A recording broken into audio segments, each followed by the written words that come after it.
Mark had spent 3 years convincing himself that Emily deserved someone better. 3 years of quiet mornings, when he would catch himself thinking about the sound of her laugh, and then push the thought away before it could settle somewhere permanent inside him. 3 years of choosing the longer route back to his desk, just to avoid passing her office door, even when he was already running late. Which made no practical sense, and which he had never once admitted to anyone, including himself, on his better days. 3 years of talking himself down from every impulse that felt too warm, too real, too honest, too close to something he no longer believed he had the right to feel. He had built the wall carefully, brick by deliberate brick, over months that accumulated into seasons, and then into something that felt alarmingly close to a permanent condition, and he had told himself at every stage of its construction that it was the kindest thing he could do for both of them. So when they stood alone together after a charity gala, the last two people left in a ballroom, still glowing with the remnant warmth of candlelight and the faint echo of a string quartet that had finished playing 40 minutes ago, he smiled the way a man smiles when he has decided to let something go for good, and he said the one sentence he believed would finally bury his feelings forever. Whoever marries you is going to be the luckiest man alive. He expected gratitude, maybe even a laugh. The easy kind they had shared 1,000 times before, in the comfortable flow of a friendship that had meant more to him than he was prepared to say out loud to anyone. Instead, Emily froze, her eyes filled with tears. Then she stepped closer, close enough that he could see the slight trembling of her chin and the last of the candlelight still caught in her hair. And she whispered words that shattered every excuse he had spent 3 years hiding behind. "The problem is," she said, her voice barely above a breath, "I was hoping it would be you." What happened next changed both of their lives forever. Mark was 42 years old, and he carried his life the way a man carries something heavy he has long since stopped noticing the weight of. He had been married once, years before, to a woman named Claire, who had been generous and bright and deeply loved by everyone who knew her, and most of all by him. She had died from an illness that came quickly and left no room for arguments about fairness or timing or the particular injustice of losing someone at 39, and in the months that followed her death, Mark had done what most people do when the ground disappears beneath them. He worked. He kept moving. He organized his grief into the one corner of himself where it could not interfere with the rest of his functioning life. And he sealed it there with the kind of discipline that looks, from the outside, a great deal like composure, and is actually something considerably more costly. He had a daughter, Sophie, who was 11 when Claire passed and 14 now. All sharp observations and dry humor, and the specific confidence of a girl who has been loved unconditionally her whole life, and carries that knowledge like a quiet foundation. Raising her alone had given Mark something solid to hold on to in the years when everything else felt uncertain, and the two of them had built a life together that was good and real, and full of the small rituals and running jokes that accumulate between people who have been through something difficult and come out the other side still choosing each other. Sophie was his anchor and his compass, and also, in the way of teenagers who notice everything their parents would prefer they did not notice, the one person in his life most likely to say the thing he needed to hear in the most inconvenient possible moment. He was respected at the nonprofit organization, where he served as director of operations, a mid-sized charity focused on literacy programs for underserved communities that had grown considerably under his leadership. He was known as steady and thoughtful, the kind of man who showed up before he was expected and stayed after everyone else had gone home without making it anyone's problem. His colleagues admired him. The board trusted him implicitly. The volunteers who cycled through the organization each year learned quickly that Mark was the person to find when something needed to be done right, and that he would help without making you feel incompetent for having needed help in the first place. He was not unhappy, exactly. Unhappiness would have been a cleaner thing, easier to name and address and work through systematically, the way he was good at working through most things. He was something more specific than unhappy, something that did not have a single word attached to it, and therefore resisted the kind of direct management he was good at applying to everything else in his life. There were days that were simply fine, good, even. Days when Sophie said something funny at breakfast, and he drove to work feeling something close to ordinary contentment, and the work was meaningful, and the evening was pleasant, and he went to bed tired, in the uncomplicated way that comes from a day well used. Those days were not rare, but there were other days, And on those other days, the fullness of his scheduled life had the quality of a room that has been filled with furniture so that no one will notice the thing that is missing, and he was aware of the furniture and aware of the absence in equal measure, and simply kept moving. He was a man who had quietly decided that a certain chapter of his life was finished, and who had organized the remaining chapters around that assumption with such care and such consistency that he had almost stopped questioning it altogether. His colleague Daniel had pushed back on this more than once, with the comfortable directness of someone who has known you long enough to have run out of patience for your self-deception. Over lunch one afternoon, not long after Mark had deflected yet another well-meaning introduction arranged by a sympathetic board member, Daniel had looked at him across the table and said simply, "You're not a monk, Mark. Claire would think this is ridiculous." Mark had smiled and changed the subject, which was what he always did. The subject changed. The feeling did not. Other people tried over the years. Introductions were made and graciously declined. A volunteer coordinator had mentioned more than once that her friend was clever and kind and would love to meet him. And Mark was always appreciative, always somehow already committed to something else, always available for every version of his life, except the version that might require him to feel something new. He did not think of himself as lonely. Loneliness implied a void, and he had filled his days so completely that there was no obvious space for anything to be missing. But there were moments, late at night when Sophie was asleep and the house was quiet, and he sat by the window with a book he had not turned a page of in 20 minutes, when something in him ached with a specificity that was difficult to explain away. He was not lonely because there was no one around him. He was lonely because he had stopped allowing himself to truly belong to anyone. And then, on a Tuesday morning in October, a woman named Emily Mitchell walked through the front door of the organization for her first day as the new program coordinator, and something in the air of that particular room shifted in a way that Mark noticed and immediately, deliberately, decided he had not noticed. Emily was 38, and she had the kind of warmth that people sometimes mistake for softness until they spend enough time with her to understand that it is actually a form of strength she has chosen carefully rather than fallen into. She was organized the way people are organized, when they have learned from experience that chaos is more expensive than it appears, and she was funny in the dry, understated way that requires the other person to be paying close enough attention to catch it, which meant that the people who found her funny tended to be people she was glad to have found her funny. She had moved to the city 6 months earlier, after ending a relationship that had lasted 4 years, and had, in its final year, stopped resembling anything she recognized as love. His name was James, and he had not been a bad person, only a person whose vision of the future had moved steadily in a direction she was not willing to follow, and the two of them had spent the last 12 months of their time together, having the same conversation in different rooms of their shared apartment, until one quiet Sunday morning Emily had looked at him across the breakfast table and understood, with complete and exhausted clarity, that they were finished.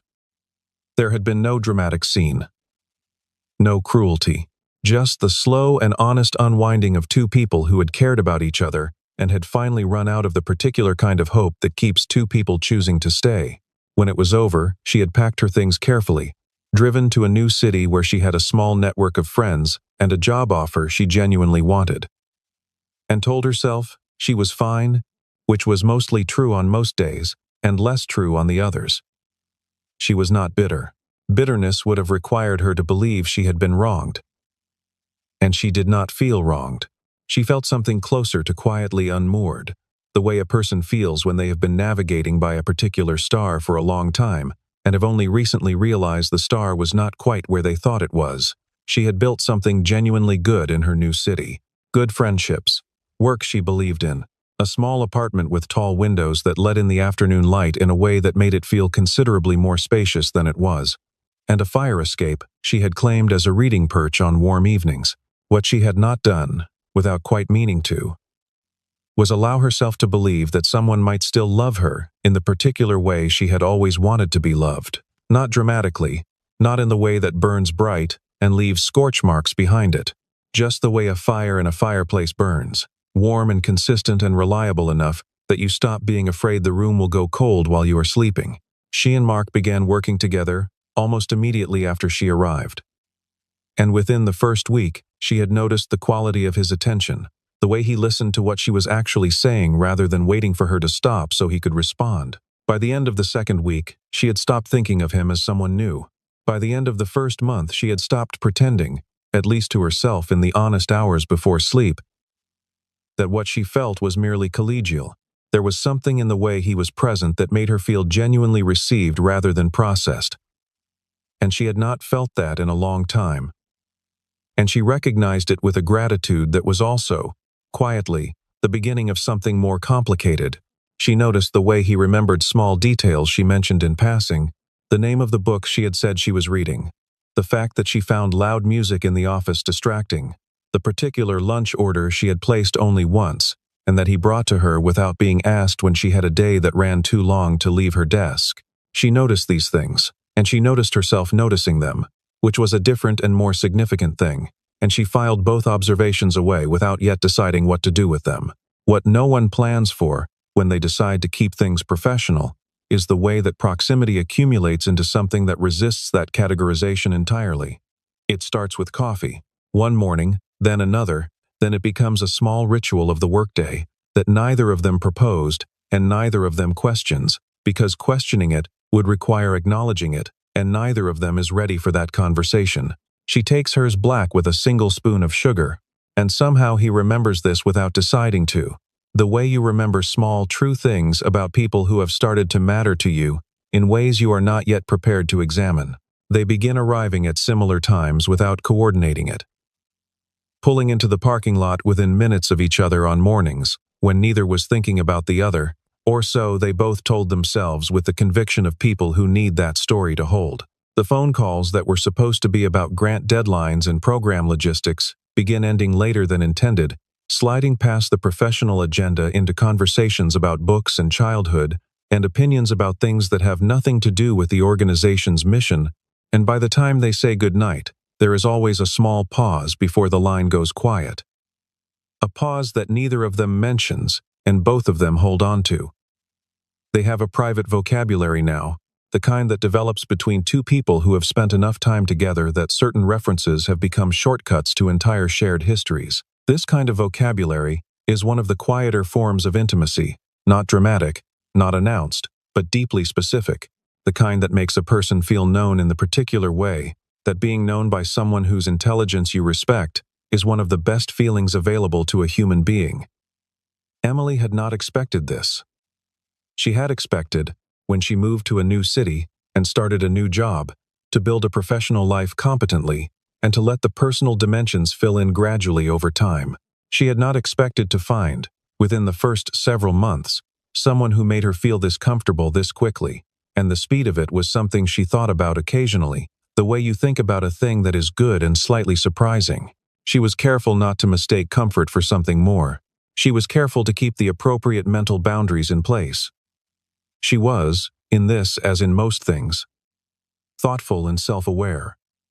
And yet, a running joke about the coffee machine that has been broken since before Emily arrived, and that everyone has long since given up reporting to maintenance. A phrase that emerged from a particularly chaotic planning meeting 6 months ago that has since become their private code for any situation that is gently and irreversibly coming apart at the seams. Emily tilts her head slightly to the right when something genuinely amuses her, and Mark knows this, and knows he knows it, and has stopped asking himself when exactly he learned it or what that knowing means. When something good happens to her, he is the first person she wants to tell.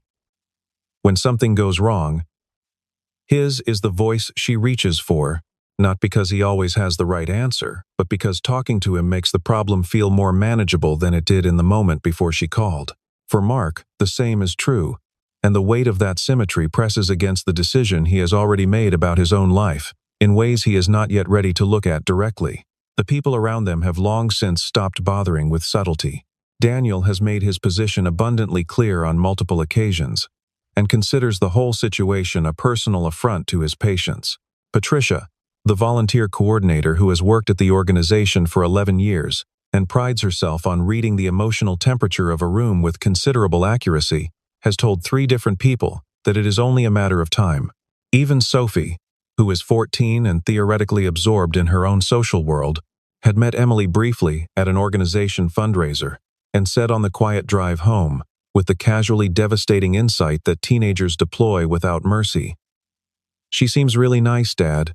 Mark had said she was a colleague in a tone intended to settle the matter and had instead confirmed everything his daughter suspected.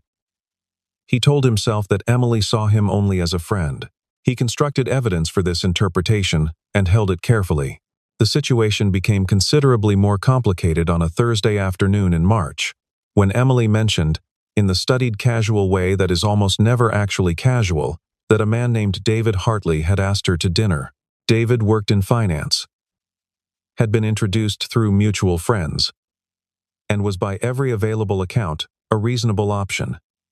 Pleasant, looking, professionally established, described by Emily's friends as someone who would be genuinely good for her. Emily had said yes, partly because it had been a long time since anyone had asked, and partly because she was tired of the particular weight of Friday evenings that had no specific destination to arrive at.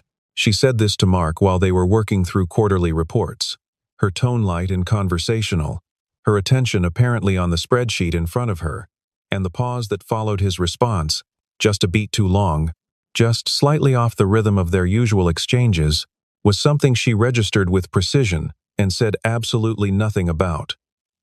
Mark, for his part, was surprised by the force of what moved through him when she said David's name. It was not abstract discomfort. It was specific and located, and impossible to interpret as anything other than what it plainly was, and he recognized it the way a person recognizes something they have been working very hard not to see clearly for an extended period of time. He was happy for her, he told himself with determination. He wanted good things for her. And David sounded like a good thing, and the fact that this understanding settled in his chest with the particular heaviness of a stone rather than the lightness of relief was simply something he would have to manage internally without complaint. He began arriving slightly later than usual. He answered her messages quickly, but without the warmth that had always been the signature of their exchanges, a distinction as immediately obvious to Emily as a change in the color of the sky. She replayed their recent conversations looking for what she had done and could not locate it. And the uncertainty of not knowing sat in her chest in the uncomfortable way of things that have no clear resolution. It was Daniel who finally made Mark say the thing out loud. They were in a bar on a rainy Wednesday evening. The particular kind of evening where the weather and the whiskey and the low lighting conspire to lower a man's defenses below their usual operating level, and when Daniel asked him directly what was going on with him and Emily, Mark said it plainly, without a great deal of preamble. He had feelings for Emily, had had them for longer than he wanted to admit, and was managing them the way he managed everything he did not know what to do with, which was to say, not particularly well. Daniel did not say "I told you so," or at least not immediately.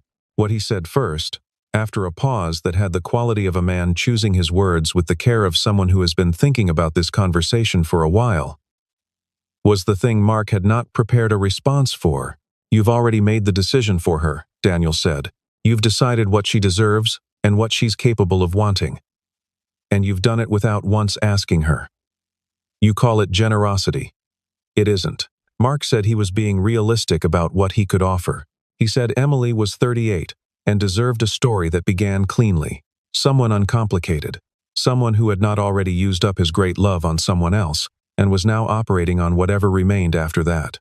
He said it with the sincerity of a man who has told himself the same story so many times that he has genuinely forgotten he invented it, who has confused the frequency of a belief with its truthfulness, and has stopped being able to tell the difference between what he is afraid of and what is actually true. He talked about his age, which was not old by any reasonable measure but which felt, in the particular arithmetic of his self-assessment, like a liability.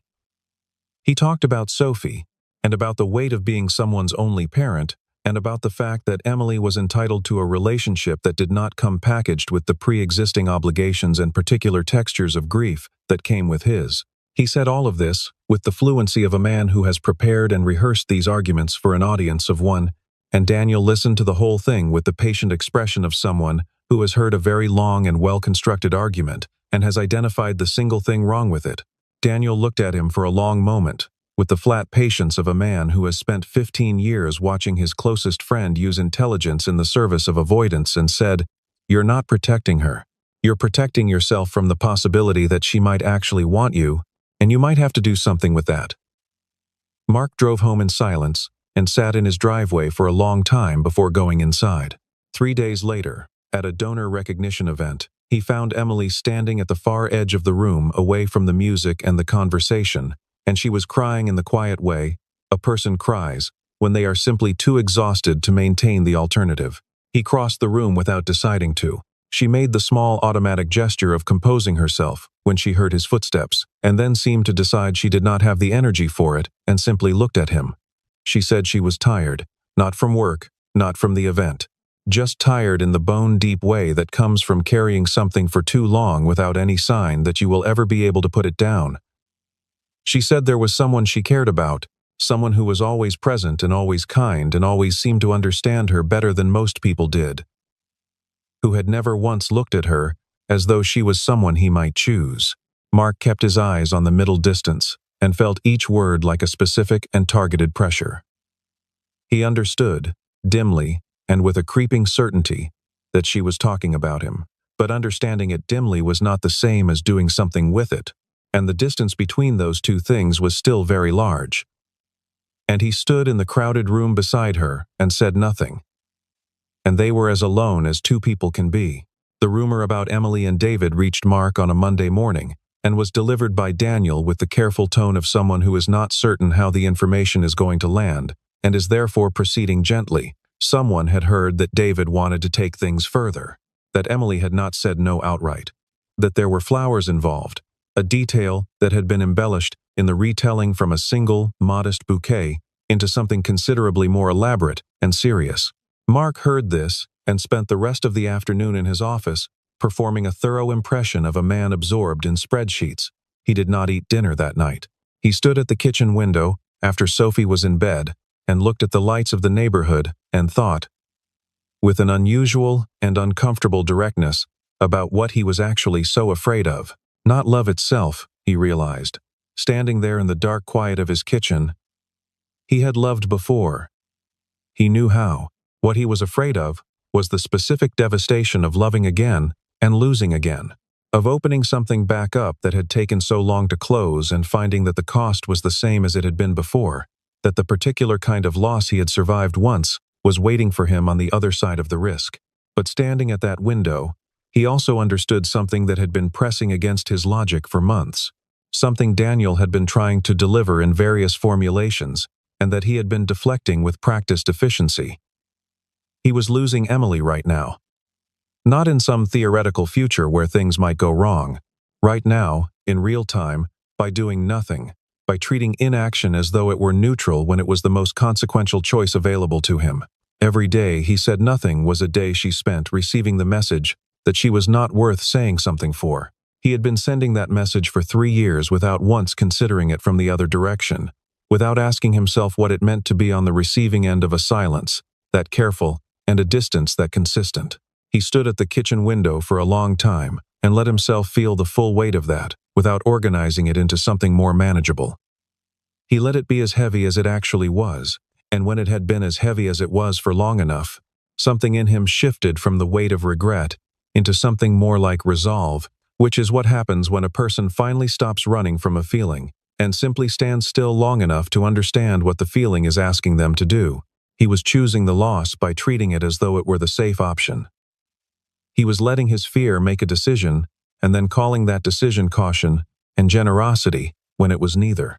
The wall he had built had never actually been protecting either of them. It had simply been making the loss quieter and slower, which was not the same thing as preventing it, and he had been telling himself otherwise for 3 years.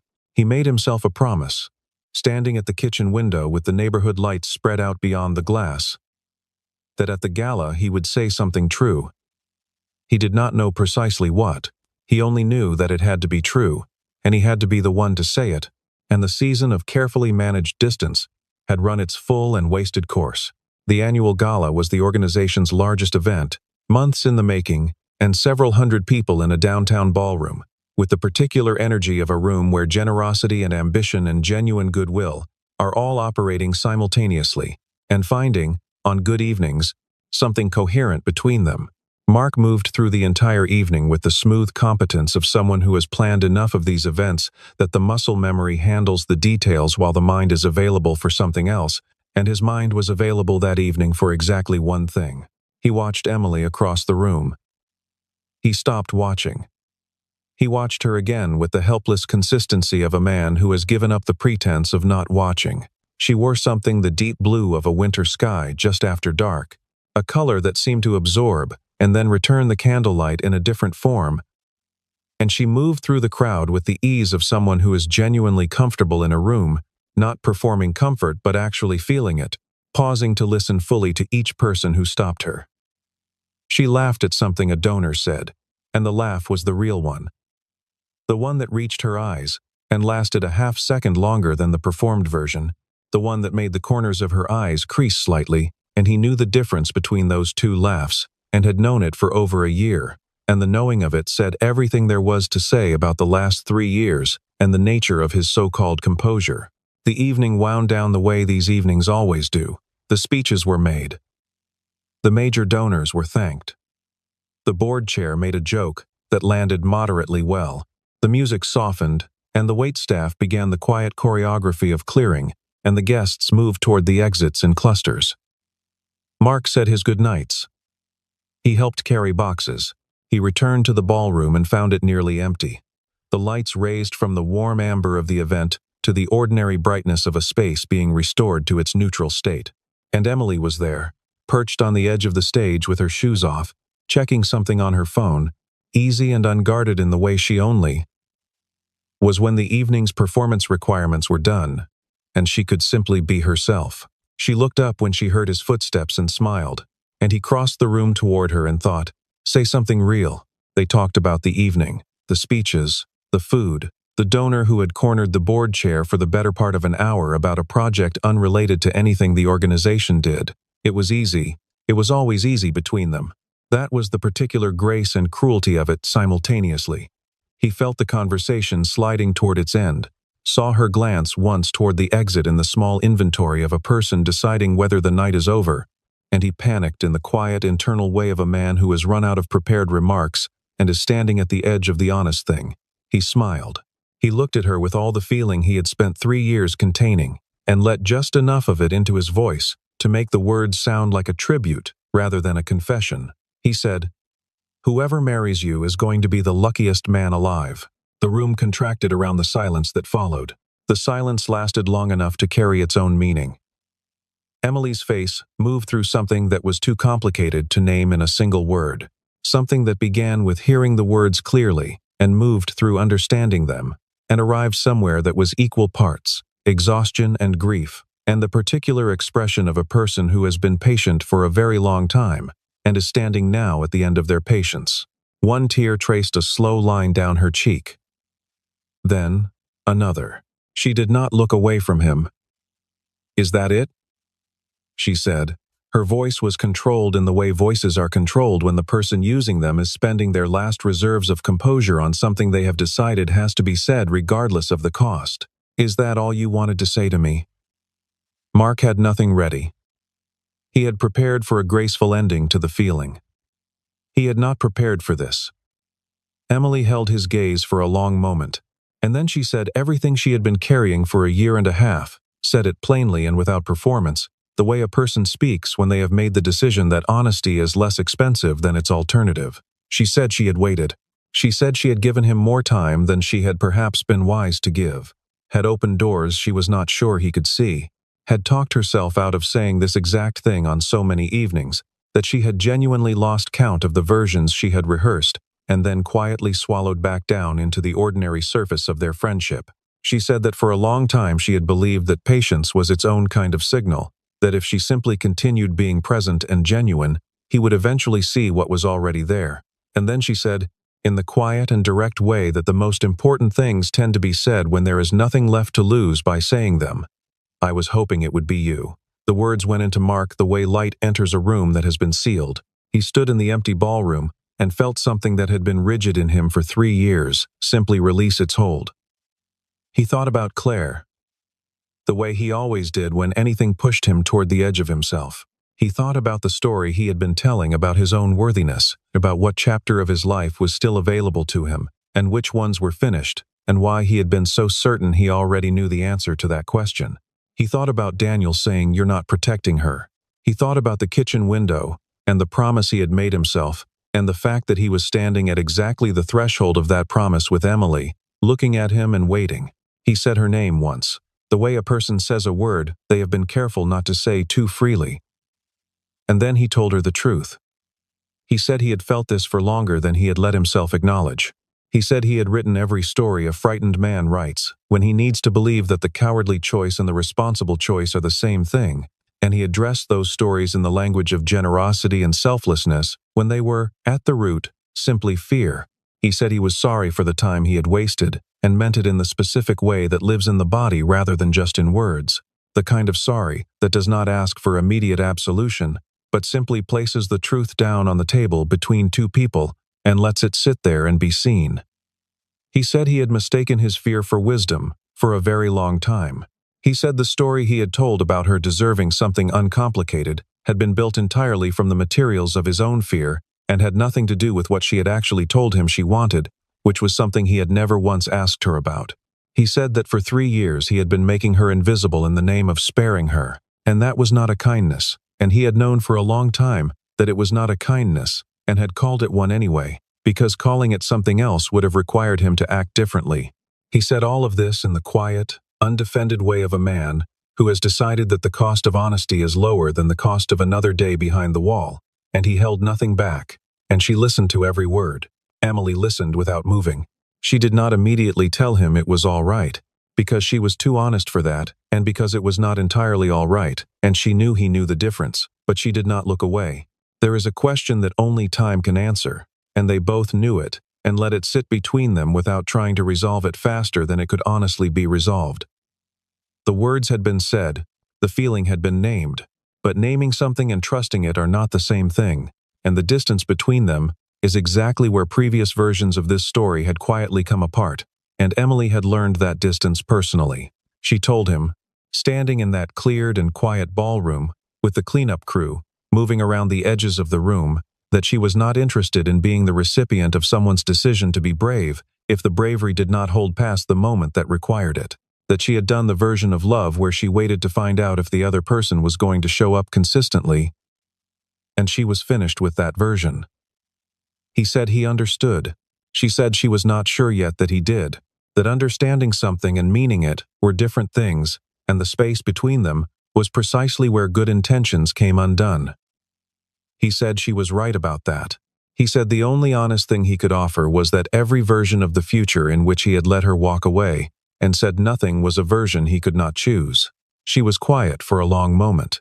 Then something shifted in her expression, not all the way to certainty, but enough to indicate that the door between them was open.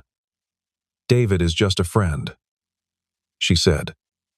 He was never anything else, and the entire weight of the last 3 months rearranged itself into something considerably more bearable. They did not solve everything that night, and neither of them expected to or pretended to. The conversation they had on the sidewalk outside the ballroom was the first honest one in a series of honest conversations that would take weeks and months to complete, in conversations about fear and loss, and the particular ways in which two careful people had navigated around each other, with such thoroughness that they had nearly navigated themselves out of something worth having. They talked about Claire, eventually, the way that needed to be talked about. Emily did not treat Claire's memory as a rival or an inconvenience. She treated it as a part of Mark, which is what it was. And she asked about her with genuine curiosity, and listened to his answers with the kind of attention that made it possible to say true things. He talked about what Claire had been, and what losing her had cost, and what it had taken to keep going after, and Emily sat with all of it without flinching, and that was more than he had expected, and exactly what he had needed without knowing he needed it. Real things do not resolve that quickly, and they were both old enough to understand that the speed of resolution is usually inversely related to its durability. What they did was walk out into the cool October air together and talk for another hour on the sidewalk outside the building, the honest kind of talking that becomes possible only after two people have stopped managing themselves for each other's benefit. And by the time they said goodnight, there was something between them that was new and also, strangely, deeply familiar, like a thing that had been present for a long time waiting for them to stop walking carefully around it. In the weeks that followed, they were deliberate in the good way, the way that people are deliberate when they want something to last and are therefore willing to build it at the pace it requires, rather than the pace that feels most immediately satisfying. There was a dinner, quiet and unhurried, at a small Italian restaurant where the tables were close, and they talked with the particular attention of two people who are now openly choosing each other and are interested in the choosing. There was a Saturday afternoon when Mark picked Sophie up from soccer practice, and Emily joined them afterward at a diner. And Sophie made Emily laugh so completely and so genuinely that she covered her face with both hands, and Mark sat across the table from the two of them and felt something settle in him the way sediment settles. Quietly, and without announcement, to the bottom of a glass of clear water, Emily had her own long conversations with herself about what it meant to trust someone's presence versus their intention. About whether those two things could belong to the same person. She decided, after honest deliberation, that they could. Mark had his own reckonings. There were evenings when the weight of Claire's absence was specific and real and present in a way that did not diminish. And he did not hide this from Emily. And she did not ask him to. She understood, in the way of a person who has thought carefully about loss and what it costs and what it leaves behind. That love does not erase what came before it. It builds alongside it, in the same space, the way a room can hold more than one kind of light without either one diminishing the other. The following spring, the organization held its annual community event. Smaller and warmer than the gala, folding tables and volunteers in bright vests and donated books, and the particular cheerful energy of a neighborhood day organized around doing something genuinely useful for the people who lived there. Mark was near the registration table, in conversation with a group of longtime volunteers, when Daniel appeared at his elbow, with the expression of a man who has been storing a particular comment for several months, and has decided the moment for its deployment has finally arrived. He leaned in with theatrical innocence and said, in a tone pitched for maximum effect, "So when's the wedding?" Mark laughed. The full kind. The kind that does not require any management or softening or careful calibration for the benefit of the listener. He looked across the lawn to where Emily was kneeling beside a young volunteer, helping her sort donated books by reading level, talking to her with the focused and unhurried attention that she gave to everyone who needed it. And that was one of the first things he had noticed about her, and one of the things he had been pretending not to notice for far too long. Her hair caught the afternoon light. She looked up and found him watching her, the way she sometimes did as if she always knew, and she smiled the smile she had for him specifically, the one he had known by sight for years, before he had allowed himself to understand what it meant or what it asked of him. He looked at her and felt all of it, the whole unguarded weight of it, without argument and without the instinct to manage it into something smaller and safer. "I'm the lucky one," he said, and meant it in the full and simple way of a man who has finally stopped negotiating with his own happiness and simply accepted it. Emily stood and made her way across the lawn toward him, moving through the cheerful, organized noise of the day with the ease of someone who is exactly where she is supposed to be, and knows it. When she reached him, she slipped her hand into his without ceremony or announcement, and he folded his fingers around hers, in the way that people do when a gesture has moved past the stage of being new into the stage of being necessary. They stood there together in the middle of the afternoon, and neither of them said anything for a moment. And the day continued around them, and that was all. There is a particular kind of courage that does not look like courage from the outside. It does not announce itself. It does not arrive with a dramatic gesture or a grand declaration or the cinematic clarity of a moment designed to be witnessed. It arrives in the ordinary spaces of an ordinary life. In a kitchen at midnight, in an empty ballroom after a long evening, in the pause before a person decides to say the true thing instead of the safe thing. It arrives in the accumulation of small decisions to stay present instead of retreating. To say "I am here" instead of "I am fine." To choose the risk of being seen over the security of being invisible. Mark had not thought of himself as someone who would need that kind of courage. He had thought of himself as someone who had already been through the thing that required courage and had survived it, and was now living sensibly in the aftermath. He had not understood, until standing at a kitchen window in the dark with the sound of a quiet house around him, and the feeling of a specific loss pressing against his chest, that the aftermath was its own territory, with its own demands, and that surviving something was not the same as choosing what came next.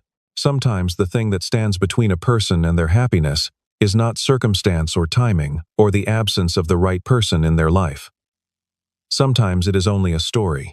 A story a person tells themselves about their own worthiness, about whether someone who has already loved deeply and lost that love is still the kind of person who deserves to be chosen again, who is allowed to want something new rather than simply managing what remains. The truth is that worn things are not broken things. The truth is that a person who has already been through something real and hard and has kept going anyway knows exactly what it costs to love someone and chooses it again with completely open eyes, and there is nothing more courageous or more honest than that. It only takes one true sentence to change the direction of a life. One step toward instead of away. Mark had needed 3 years to find his courage, and Emily had waited with a patience that was its own form of faith in what she believed was possible between them. And when they finally arrived at the same place, at the same moment, there was nothing left to explain or qualify or prove. They already knew everything that mattered. They had known it for a very long time. They had simply, at long last, finally decided to stop pretending otherwise. And in the stopping of the pretending, in the small and quiet act of two people choosing each other without reservation or apology, or the managing of expectations into something smaller than they actually were, something that had been broken for a long time was made whole again. Not in a single moment, not by a single conversation, but gradually, consistently, with the kind of care that only people who have already lost something understand how to bring to what they are trying to keep. Sophie noticed. She did not say much about it, which meant she approved, because Sophie's silence on a subject was considerably more eloquent than her commentary. She simply, over the weeks and months that followed, began to set 3 places at the kitchen table on the evenings when Emily came for dinner. Without being asked, with the matter-of-fact efficiency of a person doing something that has already been decided. Mark noticed this and did not comment on it and felt, in the way that certain moments of grace arrive without announcement, that everything was going to be all right.